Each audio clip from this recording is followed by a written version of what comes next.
الرجيم بسم الله الرحمن الرحيم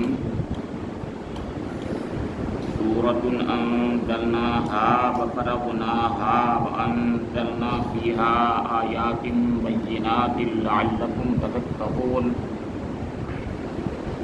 الزانية والزاني فاجلدوا كل واحد منهما 100 جلدة ولا تأخذكم بهما رأفة في دين الله إن كنتم تؤمنون بالله واليوم الآخر وليشهد عذابهما طائفة من المؤمنين الزاني لا ينكح إلا زانية أو مشركة والزانية لا ينكحها إلا زان أو مشرك وحرم ذلك على المؤمنين والذين يرمون المحصنات ثم لم يأتوا ب4 شهداء فاجلدوهم 80 جلدة ولا تقبلوا لهم شهادة أبدا أولئك هم الفاسقون إلا الذين تابوا من بعد ذلك وأصلحوا وإن الله غفور رحيم صدق الله مولانا العظيم وصدق رسوله النبي الأمين الكريم نحن على ذلك من الشاهدين والشاكرين. نئی سورہ النور 24ویں سورہ ہے، 18ویں پارے کی دوسری سورہ ہے. آج شروع ہو رہی ہے. اس کی 5 آیات آپ کے سامنے تلاوت کی گئی ہیں. ارشاد ربانی ہے، یہ ایک سورت ہے جس کو ہم نے نازل کیا ہے، اسے ہم نے فرض کیا ہے، اس میں ہم نے صاف صاف ہدایات نازل کی ہیں، شاید کہ تم سبق لو. زانیہ عورت اور زانی مرد دونوں میں سے ہر ایک کو 100 کوڑے مارو اور ان پر ترس کھانے کا جذبہ اللہ کے دین کے معاملے میں تم کو دامنگیر نہ ہو اگر تم اللہ تعالیٰ اور روز آخر پر ایمان رکھتے ہو. اور ان کو سزا دیتے وقت اہل ایمان کا ایک گروہ موجود رہے. زانی نکاح نہ کرے مگر زانیہ کے ساتھ یا مشرکہ کے ساتھ، اور زانیہ کے ساتھ نکاح نہ کرے مگر زانی یا مشرک، اور یہ حرام کر دیا گیا ہے اہل ایمان پر. اور جو لوگ پاک دامن عورتوں پر تہمت لگائیں پھر 4 گواہ لے کر نہ آئیں ان کو 80 کوڑے مارو اور ان کی شہادت کبھی قبول نہ کرو اور وہ خود ہی فاسق ہیں، سوائے ان لوگوں کے جو اس حرکت کے بعد تائب ہو جائیں اور اصلاح کر لیں کہ اللہ ضرور ان کے حق میں غفور الرحیم ہے. سورہ المؤمنون کے بعد سورہ النور مکی سورت کے بعد مدنی سورہ ہے، لیکن دونوں اس طریقے سے باہم مربوط ہیں کہ اگر آپ غور فرمائیں کہ پہلی سورہ میں اگر ابتدا یہاں سے ہوئی تھی قد افلح المؤمنون الذین هم فی صلاتهم خاشعون والذین هم عن اللغو معرضون والذین هم للزکاة فاعلون والذین هم لفروجهم حافظون الا علی ازواجهم او ما ملکت ایمانهم فإنهم غیر ملومین ومن ابتغى وراء ذلك فأولئك هم العادون.